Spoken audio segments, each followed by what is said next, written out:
Welcome to another episode of the Soothing Semantics podcast. I'm your host, Rafi Pinsky. Subscribe, like, share, leave your comments. This is the 180th episode of the Soothing Semantics podcast. For all of your real estate needs, you know where to go, Rafi the Realtor on Instagram. And today we are doing round two of the Soothing Semantics podcast with Sean Perrault. He is a pro MMA fighter, Israeli Druze. We're going to go into who the Druze are, but if you want to hear a little more about it, you can also go to the episode that Sean and I recorded a long time back. It's been probably, what is it already? Maybe 7-8 months ago, maybe even more. So, Sean, thank you for joining me. Thank you. Absolutely. So you're currently in Vegas now, or you're? No, now I'm in Israel. I came back a week ago, and the tragedy just happened now. So timing. Yeah, that's what we're going to talk about primarily. This is going to be a podcast that it's going to be focused on what happened in Majdal Shams, which is a Druze village in the north of Israel, very close to Lebanon. And this has been all over the news. If you haven't heard about it, unfortunately, there were 12 young children who unfortunately were killed on a soccer field. And the country's mourning it. I'm mourning it with you guys. My condolences. Talk to us about it. What is it? No, I was saying talk to us about it. What's okay? So yeah, I was saying talk to us about it. What's been going on? Yeah. It's one of the worst event that happened since 7th of October, probably the worst. A rocket that hits a soccer field on Saturday, which is like Sunday for you. Saturday afternoon is the worst timing ever. There was a siren that went for not a long time, and then the rocket. The whole village, the moment that happened, rushed into the field. Parents going to look between the bodies if it's their child there. And I don't know, don't need to explain to you how it looks, seen like that. A 50-kilogram bombs hitting a field, bodies scattered everywhere in a very horrific way. Fortunately, 12 children have died in a very horrible way, and a lot of them injured. My family member is injured and currently in Rambam, still not conscious. Going through a lot of operations. Everyone in there like accidents. And times are bad, a lot of mourning, a lot of very agony, and people not knowing how to feel. Very interesting to see how they react to it, because the Golan Heights Druze, for those who don't know, were part of Syria back at the time. Still have families there. My family is from there. I've spent all my holidays there. Beautiful people, beautiful place. Very, very peaceful place. Very, very much. Very welcoming. For them to feel that, it was like a gut wrench, It felt like a ticking bomb, because the whole northern front, let's say it like that, was evacuated. And I've been giving calls from cousins that telling me, why aren't we being evacuated? Like, we have so many rockets over our head, over and over and over. We're not being evacuated, and suddenly one rocket hit the right place at the right time and create that. So I hope for their safety now. I hope they get a little bit more security now. I don't know why they didn't get better treatment or better, not just the Druze villages, also the whole Golan is not being evacuated. And we see what happens. So for them now being mourning, they actually call to stop the war instead of retaliating, which is very interesting and surprising. Uh, Anger is coming, but anger about just being at war, just being in that state always and always. We kill for them, they kill for us, we kill for them, they kill for us, and they just wanted to stop. So uh, I just hope everything will be good eventually. So that's just a little bit from my point of view. Right. So I know you mentioned, Sean, that most of the Druze citizens in Majdal Shams are calling for an end to the war, but I did listen to one of the Israeli news stations, and one of the members of Majdal Shams was talking about how he wants Israel to really respond, retaliate. So do you think most of the citizens of Majdal Shams don't want to hit back, or do you think they do? Do you think they're blaming Look, Israel? Because there's also, yeah. look, so it's very interesting. For sure, they will not like a war. Like, for them, a war over their head is not something good. Like, Hmm. it's not the most secure thing. That's the first thing. The second thing is we need to understand how they look at the world. Like they are very for them, they don't want also mourning mothers and brothers and sisters on the other side, a lot of them. And other than that, I'm not talking on behalf of all of Majdal Champs or something. I'm just like seeing from what I see from family members, from friends, and what I see over the media, people very heartbroken, and I hear that from them. But I'm sure there is also the side, like in every situation like that is more into retaliating. And to be honest, they just want to live in peace and live in good. They're very, very hurt right now. I understand, but I'm saying, like, how do we do that? So the thing is also, do you think most of, and if not, then you can say that this isn't like a challenging or a trick question. I'm just genuinely asking. Yeah, yeah. Is most of Majdal Shams, are they similar to, let's say, Druzim from Daliat al Carmel or Sophia? Like, are they in the middle? Do they support Israel more so? Are they kind of in the middle because they have family on the other side of the border? Where do they kind of stand politically? It depends. Let's say the minister of Majdal Shams, let's call it like that. He's also one of my family members, Dawlan Abu Saleh. He's very, very, supportive of Israel. A lot of them are supporting.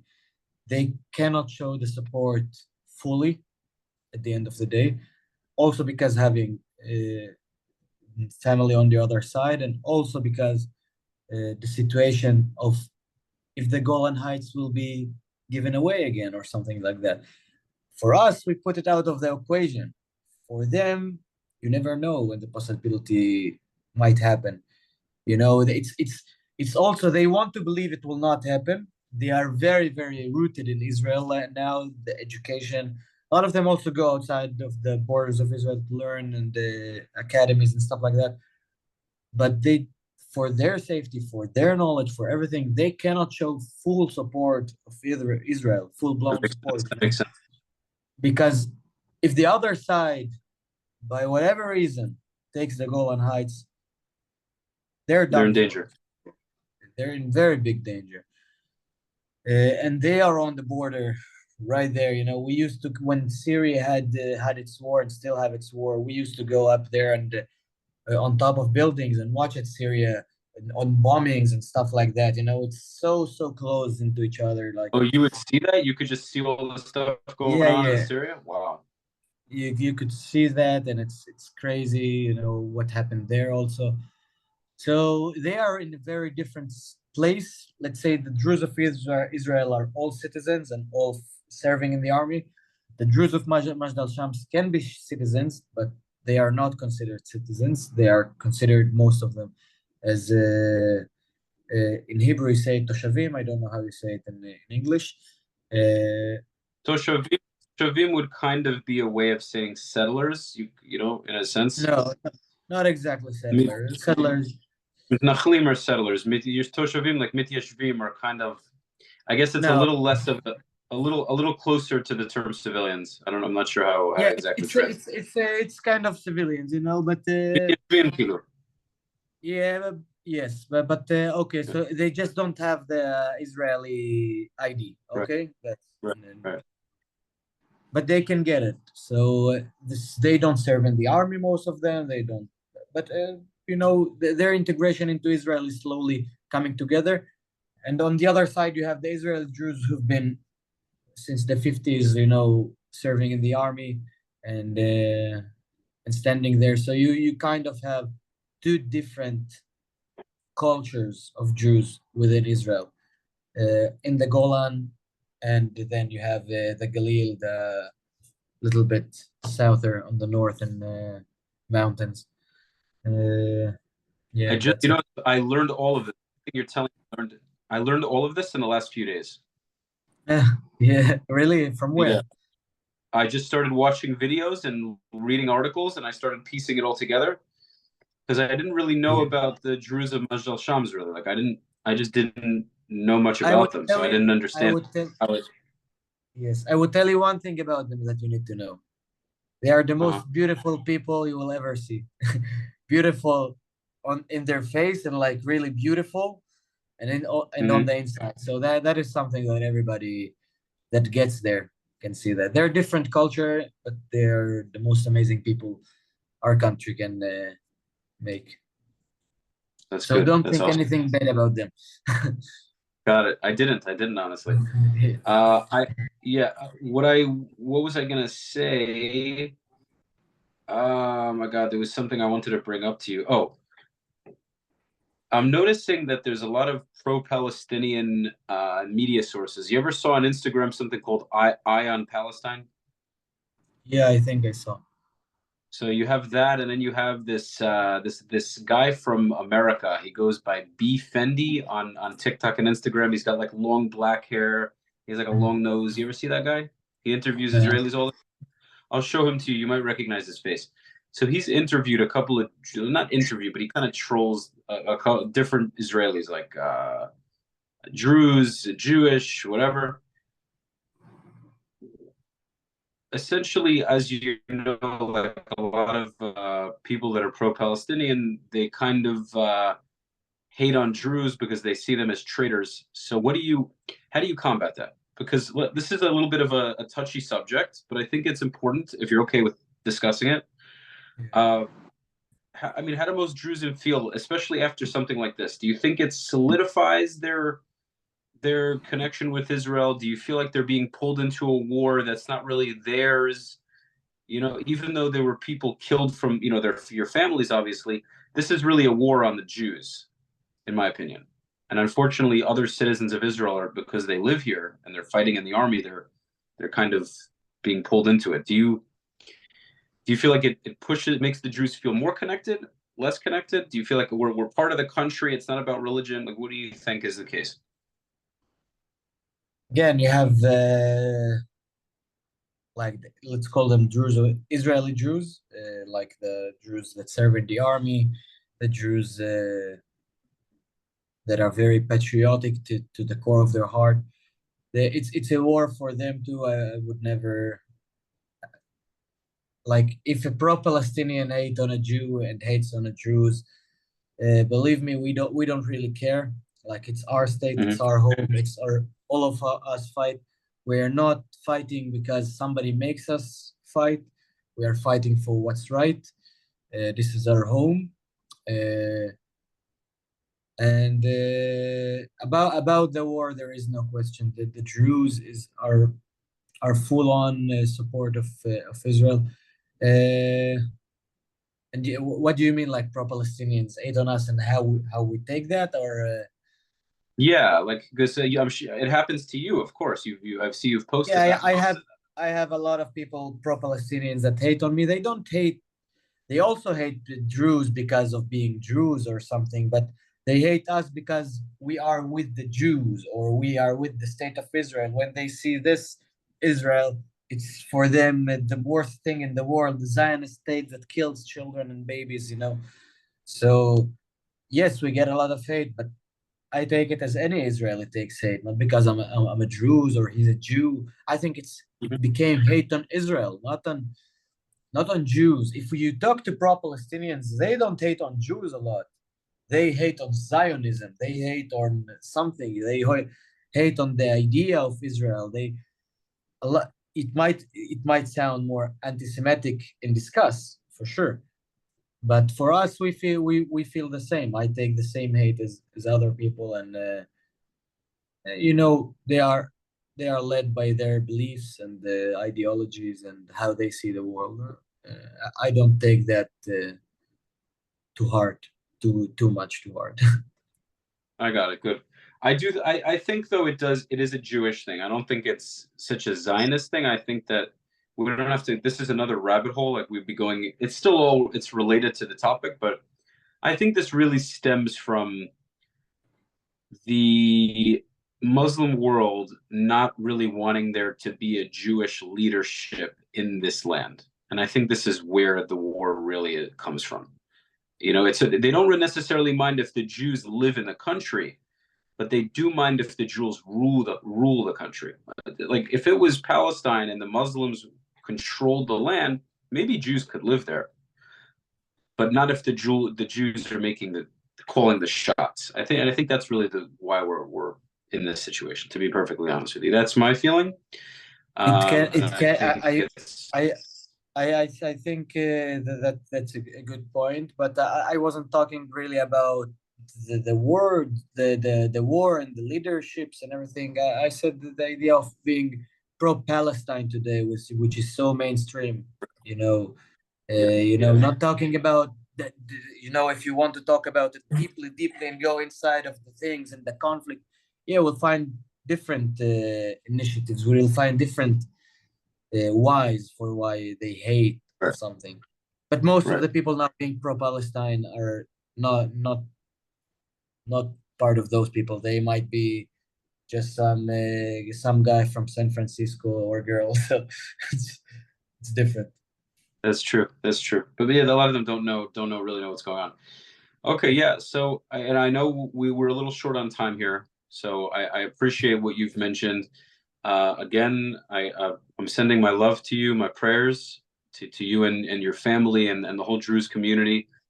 I Thank you. hope that something like this obviously never happens again, and I obviously hope for peace. Unfortunately, we can't, as much as we don't want a war to happen with Lebanon, we can't keep dealing with constant rockets and attacks. So it's a very difficult situation, and I don't know what's going to happen.